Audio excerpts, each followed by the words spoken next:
the most important aspect of all of these is that we have the right people working together. So whether that's under a leasing or a share farm or a contract rearing or a registered farm partnership, whatever that arrangement will be, the most important is that we have the right two individuals together that have shared what their aspirations and their goals are as a result of this arrangement. And they've gone into this arrangement with a clear understanding of how it's going to work. A few weeks ago we heard from Conor Hogan in relation to work organisation and time off. Conor also spoke briefly on share farming on the day. Today I'm joined by Ruth Fennell, Collaborative Farming Specialist, to discuss these collaborative farming options in more detail, as they will become key to the future of farming in Ireland. There are actually many people already engaged in collaborative farming arrangements, almost unknown to themselves, so I asked Ruth to first outline the different options of collaborative farming that exist. When we talk about collaborative farming, it's really any arrangement that we have where we bring farmers together that have a mutual benefit as a result of that arrangement. So it can be multifaceted. So we could look at land leasing, registered farm partnerships, share farming, cow leasing, machinery shares. We're doing some collaborative arrangements between dairy and tillage farmers in relation to the sharing of nutrients. So there's a huge number of areas that come in under that collaborative farming umbrella. And really that's where the farmers come together and they're both looking for a benefit as a result of that arrangement. So that's collaborative farming in a nutshell, pretty much. So I suppose just to there's actually probably a lot of arrangements going on that people aren't thinking of. So like you mentioned the nutrient one there already. So people that are in derogation, there had been talk about maybe interacting with tillage farmers, and you have some of those arrangements that are up and running already.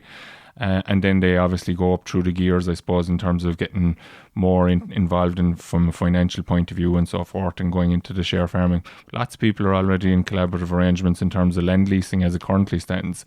And then there's the contract rearing element of it as well. I suppose there are all those structures there as for people to engage with, and there are many things that we could have an awful lot more people involved in collaborative stuff than we even realise in a lot of cases. But I suppose if we just move on from more formal type arrangement in the land leasing collaboration, of which we've seen a lot of, and obviously in your role previously as a dairy advisor, you would have seen a lot of your clients taking on neighbouring farms and expanding through that kind of a method. We're probably looking or talking a lot more about collaborative arrangements now in the context of acquiring help to work on farms and so forth as well, and maybe as stepping stones for younger people to come through to develop their own businesses as well. So I suppose if we just focus on that element of it, Ruth, in the main, and for the purpose of today, just tell me about the different arrangements that exist for people to either get into cows or step back from cows or step out of cows maybe completely, and how does that work, I suppose? I suppose from a generation renewal point of view, like we know the average age of Irish farmers currently stands at 59, and we also know that less than 6% of farmers are under 35, okay? So we would have a large proportion of the industry, particularly on the dairy side of it, that might be of an older age where they're looking at their options to step back. In some cases, they may want to step back slightly. In others, they want to step back completely. And it's a matter of trying to find those models that will allow and facilitate that to happen. In addition to that, we have a large proportion of farmers that are looking for opportunities to get involved in farming. So these might be young ladies and gentlemen that have come through the agricultural system. They've worked on farms and they're now looking to take on a more structured role within the management of a farm. But they don't necessarily have a farm of their own to come home to. Or they might be a son or daughter of a farmer and they're looking to make changes, or they're looking to get involved in the farming system after having done something else, and they're now coming back to the home farm or getting set up for the first time. So I suppose the main ones that we probably really look at on the dairy side of it is, I suppose the first one we would look at is the registered farm partnership. And what that does is that an existing farmer can bring on another farmer onto the herd number with him and form a structured partnership arrangement. Okay. In those scenarios, the person that's coming on board will generally go on the herd number with the existing farmer that's there, or it could be on a company structure as long as that company is up and running for 2 years. They work together under that partnership arrangement, and part of the formation of the partnership involves, number one, drawing up a partnership agreement. which explains what each individual is bringing to that registered farm partnership. So the defined assets that each individual is bringing is clearly stated in the capital accounts of the partnership agreement. And the one thing that's really I love about the partnership arrangement is the fact there's no requirement to transfer assets. And your assets are very secure because of the fact you've outlined what you own when you step into that partnership. So if down the road at any stage that partnership is dissolved, what you bring to that partnership, once any debts of the partnership are settled, you're entitled to take back out again. So a farmer can bring in an individual, or he could bring on a son or daughter, or he could bring on a neighbouring son or daughter onto these arrangements. And what they do is they share the profits. So they will operate everything through a single bank account. Within the on-farm agreement, they will outline the roles and responsibilities of each of the individuals within that arrangement. And they will agree when they get to the bottom line that they will divide the profits then in line with whatever ratio they have agreed that will be divided within it. And if at any stage that partnership is then dissolved down the road, each individual is entitled to take out what they bought within that partnership. And the fact that it's done with those agreements and it's all being done through the legal channels, they have great security within those models that are there. And we have all those templates. We have all the hard work done on those arrangements. So those arrangements and the templates that work for those are available for farmers to complete with their advisors and their accountants to set up those partnership arrangements. It's a great foothold to get the next generation involved in the farming system. They get to dip their toe in the water to see is this a career that they want to work with long term. There are also scheme benefits. So where we bring in a young farmer into those arrangements, they can apply for the complementary income support in National Reserve where they're eligible to do that. There's also with the registered farm partnership an increase in the TAMS funding. So if I was a sole trader on a herd number, my ceiling for TAMS would be at 90,000. In a registered farm partnership, that's increased to 160,000. And where we have a female or a young farmer as part of that partnership that are qualified or eligible, that first 90,000 could be at 60%. Or if we had both a young farmer and a female that both met the requirements for the women's scheme and the young farmer scheme, you could get the whole 160,000 at 60%. So there are scheme benefits and also the benefits of that collaborative arrangement that you have going forward. So that's the partnerships. Like we could look then at, I think, when you had Conor on recently, he spoke a good bit in relation to share farming, just to explain the differences in relation to that. Okay, so what happens in a share farm arrangement is no actual partnership is formed, and that's important from a legal point of view because when we go back to partnerships, if there is any disputes or issues within that, it goes back to the 1890 partnership law. Okay, which is generally a division of it's a recognised business when we bring two people together, whether in a partnership, okay, whether that's informal or formal, okay. When we talk about a share farm arrangement, no partnership is formed, okay. So we basically have two businesses operating on the same block of ground. So we have the asset owner and the share farmer as part of those arrangements. They both operate through independent bank accounts. They complete their own accounts. They pay for a proportion of the expenses as agreed in that share farm arrangement. And then the output or the produce is then split and it's up to each party then to sell their share of it. Okay, so in the case if we talk about a dairy arrangement, that would generally be the milk check, and that's divided in line with whatever that split that they've agreed in their share farm arrangement. But if there is any issues with it, neither of them are liable for each other because of the fact we don't have a partnership formed between them. They are two separate businesses and two separate entities. From the share farmer's point of view, the herd number stays in the landowner's name. So they don't actually go on the herd number. So they cannot then benefit from the complementary income support in National Reserve at that stage of their career. And the TAM ceiling then also remains at the 90,000. And unless the landowner is meeting the requirements either under the women's scheme or the young farmer themselves, that ceiling will be, or that percentage will be at the 40% rate rather than the 60% if that share farmer was recognised through the herd number. So they're the kind of the differences then between the two arrangements and maybe from a scheme's point of view as well too. And is that the reason then, Ruth, that there's probably a good bit of thought needs to go into these things before people get into them? Because just thinking about it as you were saying it, even though we'd been discussing it already, there could be merit in some cases of that younger share farmer not having a herd number associated with their name, maybe if they intend to potentially move on eventually. And I spoke about this with Connor as well, because part of me feels that maybe some people mightn't be overly enamoured with the idea of the share farmer moving on. But then Connor spun it and put it on its head in a way that some people can be very happy with that scenario, that they know that in 3 or 4 years' time they might be looking for a new person to come in, but they'll be delighted that they've given that stepping stone to that other person who goes on to that other farm, gets their herd number in their own name, and then starts to avail of the option, the funding that will be available through the different schemes at that point. I suppose if we look at the financial commitment for somebody that's looking to get involved in these arrangements, and I'm probably talking a little bit maybe outside of family arrangements now when I'm discussing this, Stuart, but actually they could work within a family scenario as well too, if you were bringing on a generation and you still wanted to keep it on at a very much a business level without them being, So what we would often find on these arrangements with the share farming, often the share farmer will bring in a herd of cows with him as part of that arrangement, and that's why they get a bigger share then of the split of the output on the basis of that. Okay, in order for them to get started in these arrangements, the funding to get a herd of cows can be quite significant. So look, they probably need to do something in advance of this. You're not generally going to come straight out of college and get involved in a collaborative arrangement, because if you go to the bank for funding, they want to see that you have skin in the game. Okay, so if you're going to look for funding to borrow for 100 cows, generally the bank will look that you have at least 30% of that in savings yourself, that you've generated yourself, so that they're giving loans out without any security generally with it.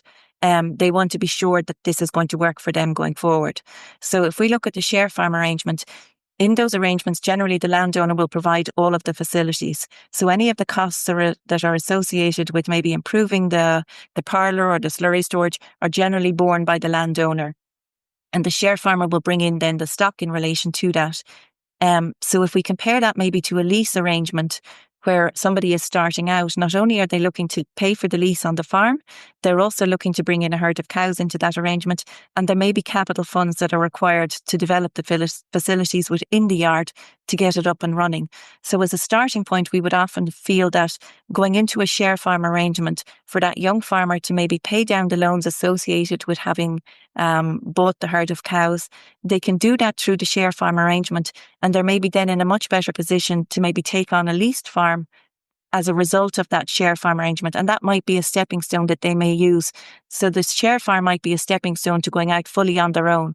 And the fact that they haven't previously been on a herd number, when they do go out on their own, assuming they still meet the requirements for the complementary income support and national reserve, so in relation to their own age profile and their agriculture qualifications, they then have the backing of those schemes to provide additional funding to help support the leased option.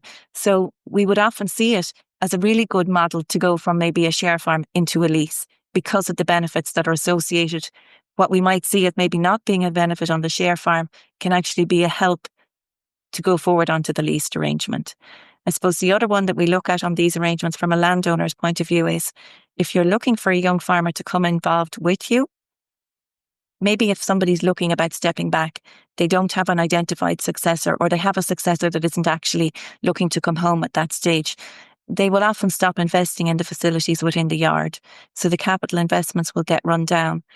And for a young farmer then to come in on that arrangement, to be able to make the figures stack up for them to be able to earn a living out of these arrangements, they need the facilities to be there in place. So if they're having to bring in a herd of cows and also lease the ground, if they also have to make significant investments in relation to maybe slurry storage or milking parlours to make it work for them, the figures just don't add up. So we do feel it's very important, I suppose, from a landowner's point of view, is keep this in mind when you're looking at the long-term plans.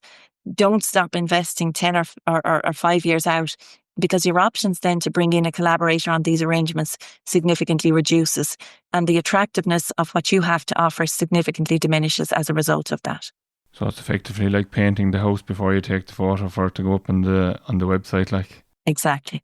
So Connor would have said that as well now about the importance of keeping the place going, and it's something probably that we underestimate. Maybe even if, as you said, there was a successor within the family that was potentially going to come home into the future, you still, even though you may not be certain that that's the case, the farm needs to be kept humming. We're keeping all your options open. So what we want to do is look at, ideally, these as a tradition in Ireland, farms pass through generations.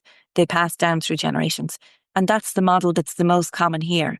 And if we want to continue those models working and we want to make the farm, attractive to the next generation, we have to show, number one, that there's an income, that it has to be sustainable. So from an environmental point of view, we look at, that we basically have our license to farm and that we meet those criteria. It has to be financially viable for the next generation coming on.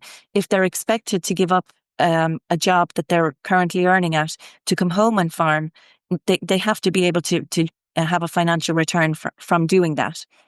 And they also have to feel that they have a lifestyle, so that they're not going to be working 24/7, that they will want to be able to take time off. And if they want to get relief labour in to be able to facilitate that going forward, they have to have the facilities in place. So there isn't somebody that's going to want to come in and milk 200 cows through an 8-unit parlour as a relief milker for you, when you can go into the neighbour down the road and milk 200 cows in a 20-unit parlour. So we have to keep all those things in mind. And if we do want to make it attractive to the next generation, we do have to keep developing and keeping that farm up to date as much as possible to help make it more attractive to them to come home. And don't wonder then, if it's been completely run down and they have a fortune to invest in it, maybe why it's not so attractive to them going forward.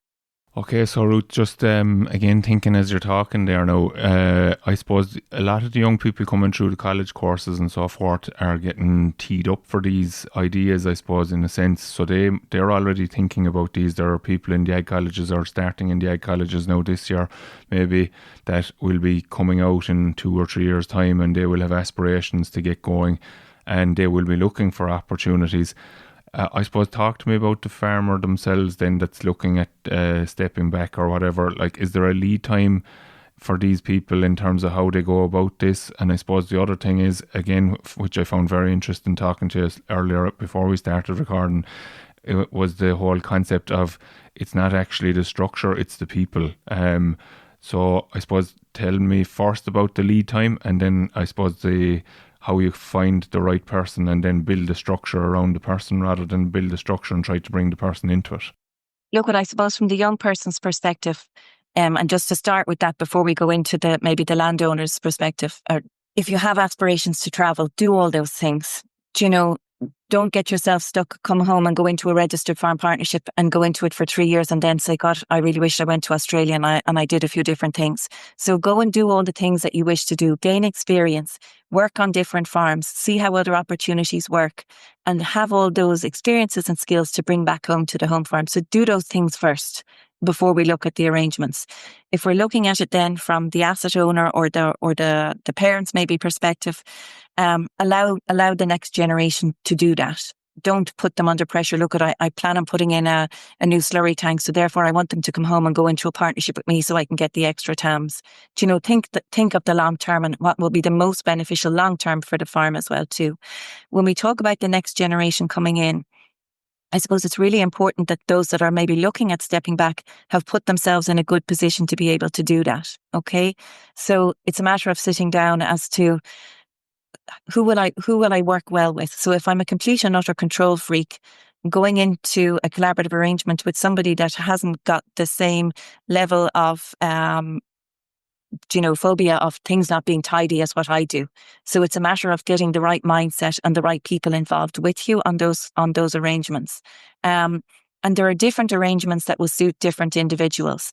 So if you are a complete and utter control freak and you don't like the way anybody else does it and that only you do it right, maybe an arrangement where you take a bigger step back might be more suitable to you going forward.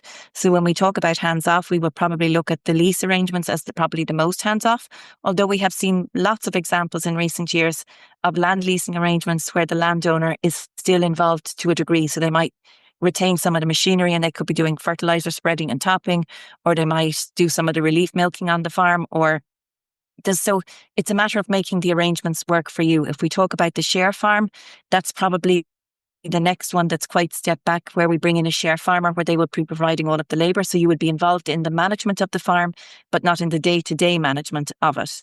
And the partnerships, I suppose, that arrangement is a partnership, and you are generally much more involved in working alongside as partners within those arrangements. But it is very important that those parties work well together. I think I mentioned it to you earlier, in some of those arrangements, say even the likes of a registered farm partnership, you may offer maybe a 6 month in advance that possible collaborator will be brought in and come in on a paid wage, so that you see how that arrangements work and how you get on together. I will also add these arrangements. It's really, really important that we have security for both parties within those. So we have template agreements for all of those arrangements. So put those legal structures in place and put as much thought into the entry of these arrangements as you would to the exit strategy. And your full exit plan should be in place before those arrangements ever start, so that everybody understands that look, none of us knows what's coming down the road. None of us have a magic ball as we could see what could happen. And look, tragedies happen and disputes happen, and they can even happen within families where you never would have thought they would have. So put those plans in place, that we have a clear exit strategy when we go into those arrangements. The other one is looking at it from a financial point of view. So from the asset owner's point of view, what do you need to live on? Have you a pension in place? Can you access that pension in place? Is that pension going to be sufficient to provide you with enough finances to live going forward in the style that you've been accustomed to, that you want to continue living with? And the arrangement that you go into has to be looked at to see what arrangements are going to most suit within that as well too. And at the end of the day, Stuart, it's really, really important that these arrangements have to be win-win for both parties.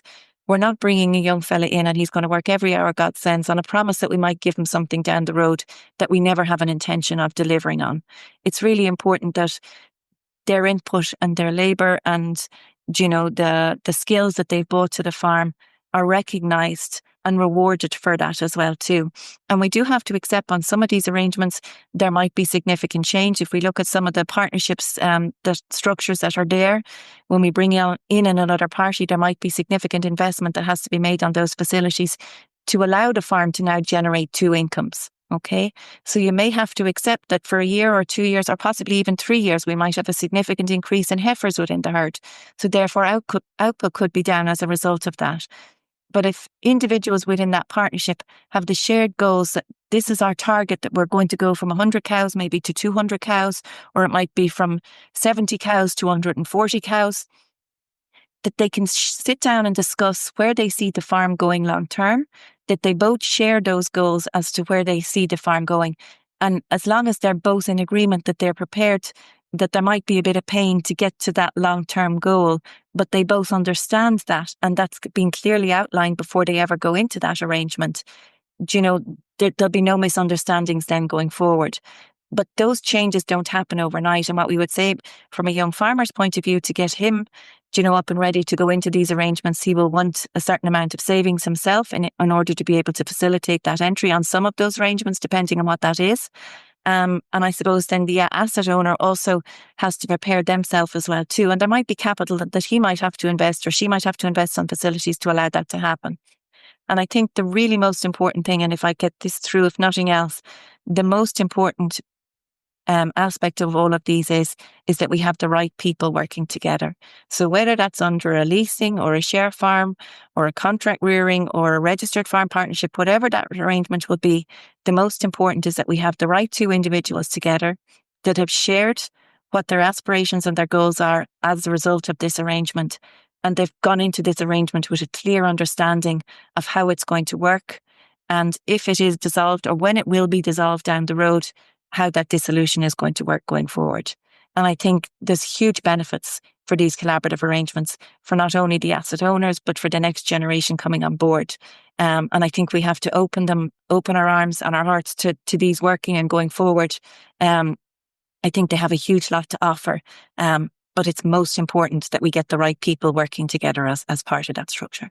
Okay, Ruth, I don't know, am I going to ask you any more questions? Because it's a complex area, to be fair, and you've done a good job of explaining it there. But I suppose the big thing is that this is only just a tip of the iceberg type kind of episode, I suppose, just to make people aware of the different options that are out there.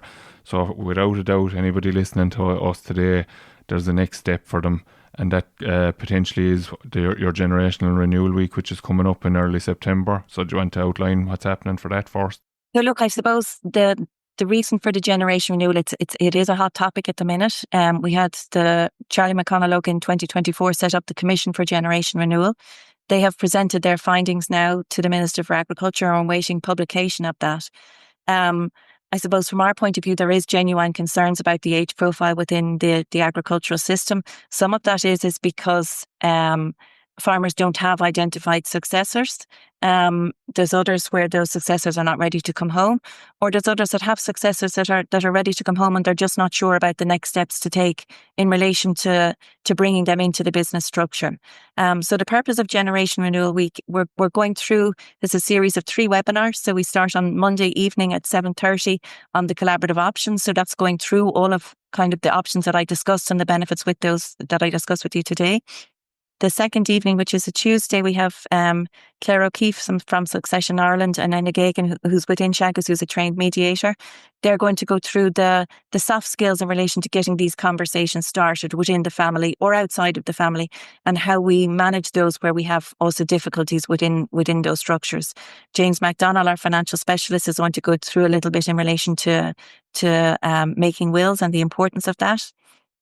The third day, which is a Wednesday, then we have a farm walk that's up in Roscommon.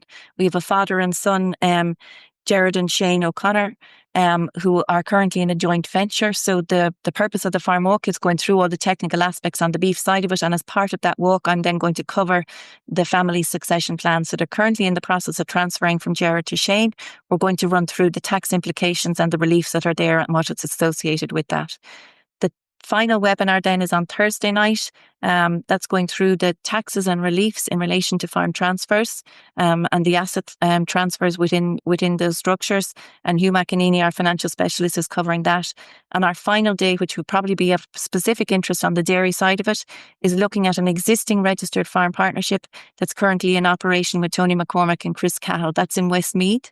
They're currently operating under a registered farm partnership structure, but their structure is a little bit unusual, as in within that registered farm partnership, Chris, who's come in as part of that arrangement, provides all of the labour.